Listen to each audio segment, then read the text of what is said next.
નમસ્કાર વિદ્યાર્થી મિત્રો, સારસ્વત ઇન્ટરનેશનલ એકેડમી સ્કૂલ તરફથી હું દેસાઈ રચના તમારું સ્વાગત કરું છું. ધોરણ 7 ગુજરાતી માધ્યમ, વિષય સામાજિક વિજ્ઞાન, પાઠ પહેલો રાજપૂત યુગ, નવા શાસકો અને રાજ્યો, પાઠ 7 વિશે આજે આપણે અભ્યાસ કરીશું.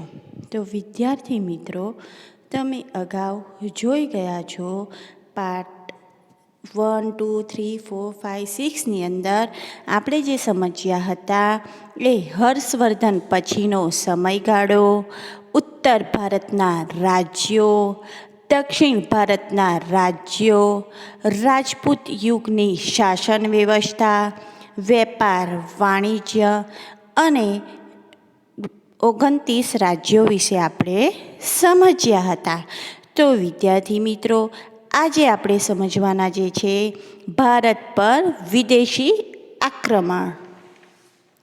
તો વિદ્યાર્થી મિત્રો, મુસ્લિમોના 3 આક્રમણ થયા, તેનાથી રાજપૂત યુગનો શાસનનો અંત આવે છે.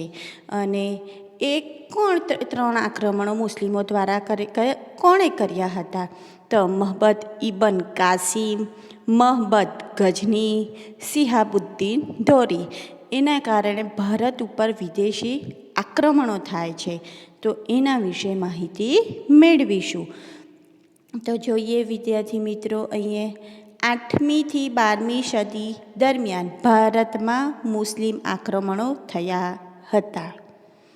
હવે 8મી સદીમાં આરબ રાજ્ય સત્તાનો વિસ્તાર કરવાના હેતુથી મુહબત ઇબન કાસિમ ભારતના ઉત્તર પશ્ચિમ ભાગ પર આક્રમણ કર્યું. સદી છે 8મી, રાજ્ય સત્તાનો વિસ્તાર વધારવા માટે એના હેતુથી મુહબત ઇબન કાસિમ ભારત ઉત્તર પશ્ચિમ ભાગ ઉપર આક્રમણ કરે છે.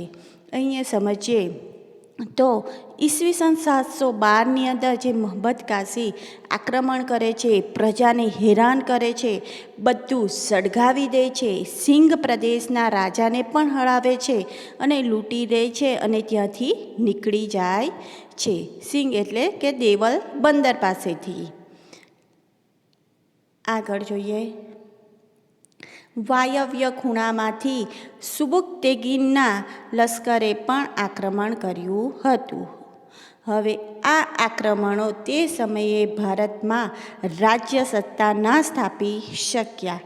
આક્રમણ તો કરે છે, પરંતુ તે સમય એવો હોય છે કે ભારતની અંદર એ લોકો સત્તા ન સ્થાપી શકે. એ પછી ગઝનીના સુલતાન મહબત ગઝનીએ ઈસવીસન 1000થી ઈસવીસન 1026ના સમયગાળામાં ભારતની અઢળક ધન સંપત્તિ જોઈને કેટલીક ચડાઈઓ કરી. ત્યાર મહબત ઇબન કાસિમ પછી આવે છે મહબત ગઝની.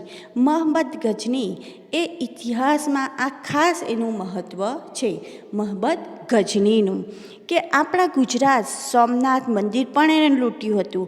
17 વખત આક્રમણ કરે છે, મુખ્ય વસ્તુ લૂંટી જાય છે અને 6ઠી જાન્યુઆરી જ્યારે હોય છે 1026-27ની સાલમાં સોમનાથ મંદિર પર લૂંટ કરે છે, આક્રમણ કરે છે. અને એ જે ત્યારે જે હતો ભીમદેવ પ્રથમ રાજા હતો એ સમયની અંદર. તો હમીરસિંહ ગોહિલ મંદિરના આજે પણ તમે જુઓ તો એના પટાંગણમાં એટલે કે પૂતળું આજે પટાંગણમાં આપણને આજે આ પૂતળું જોવા મળે છે. શાનું? હમીરસિંહ ગોહિલનું. કે ગઝનીનું આક્રમણ એટલું ભયંકર થયું હતું કે સોમનાથમાં લોહીની નદી વહેતી કરી હતી.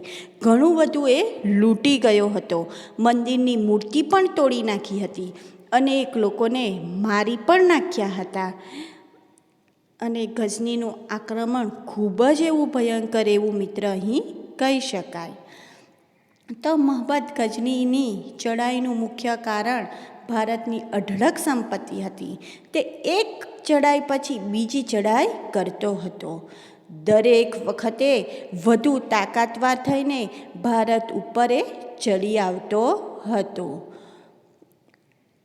આ સમયે ભારતના શાસકો એક થઈને શક્તિશાળી સેના ના બનાવી શક્યા. એ સમય હતો જ્યારે મોહમ્મદ ગઝની આક્રમણ કરતો હતો. ત્યારે ભારતના લોકો શક્તિશાળી એવા એક થઈને શક્તિશાળી સેના ના બનાવી શક્યા. જ્યારે મોહમ્મદ ગઝનીએ આક્રમણ કર્યું હતું ત્યારે તો એના પરિણામે શું થયું? તો પરિણામે ઈસવીસન 1025માં તેણે સોમનાથ પર ચડાઈ કરીને અઢળક સંપત્તિ લૂંટી. અને 1025માં એ સોમનાથ ઉપર ચડાઈ કરે છે અને એ બધું જ સોમનાથ મંદિરમાંથી લૂંટી લઈ જાય છે. મોહમ્મદ ગઝનીની ચડાઈ બાદ આશરે 150 વર્ષ બાદ પુનઃ ભારત ઉપર તે જ દિશામાંથી આક્રમણ થયું. ફરીથી આક્રમણ થાય છે ભારત ઉપર. અગાઉના આક્રમણોની વાત ભારતીય શાસકો ભૂલી ગયા. જ્યારે મોહમ્મદ ગઝનીએ અગાઉ પણ આક્રમણ કરેલું હતું એ ભારતના લોકો ભૂલી ગયા છે. અગાઉના આક્રમણોની વાત ભારતીય જે શાસકો હતા એ ભૂલી ગયા. ત્યાર પછી થાય છે મોહમ્મદ ગઝનીના અવસાન બાદ સત્તા માટે ગઝનીમાં લડાઈઓ ચાલુ હતી. મોહમ્મદ ગઝની મૃત્યુ પામે છે. હવે સત્તા કોને મળશે એના માટે લડાઈ ચાલુ હતી. પણ આ સમયે સત્તા સ્થિર થઈ ન હતી. ત્યારે આપણા શાસકો આ નબળાઈઓનો લાભ લઈ શક્યા નહીં.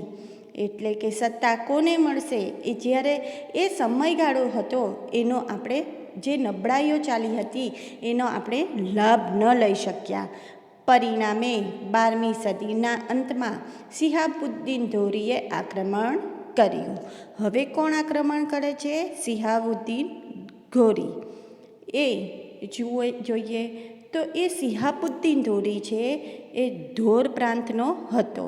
પૃથ્વીરાજ ચૌહાણ સાથે યુદ્ધ થયેલું હતું. 16 વખત એણે પણ આક્રમણ કરાવ્યું હતું. પૃથ્વીરાજને હરાવે છે અને એનો એ મિત્ર હતો એ ચંદબરદાઈ હતો. બંને કેદ થઈ જાય છે. રાજસ્થાનની અંદર રાજપૂત યુગની ઘણી લોકવાયકાઓ હતી.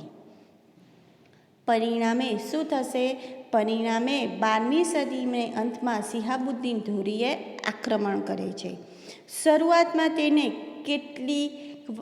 કેટલીક હાર સહન કરવી પડી. કોણે? શિહાબુદ્દીન ધોરીએ. છેવટે તરાઈના મેદાનમાં તેણે બીજી ચડાઈમાં પૃથ્વીરાજ ચૌહાણને હાર આપી અને દિલ્હીમાં સત્તા સ્થાપી છે. અને એ દિલ્હીની અંદર સત્તા સ્થાપે છે. અને અહીં આ પાઠ પહેલો રાજપૂત યુગ, નવા શાસકો અને રાજ્યો, આ પાઠ અહીં પૂર્ણ થાય છે. સમજ પડી વિદ્યાર્થી મિત્રો બરાબર તમને આ પાઠની અંદર?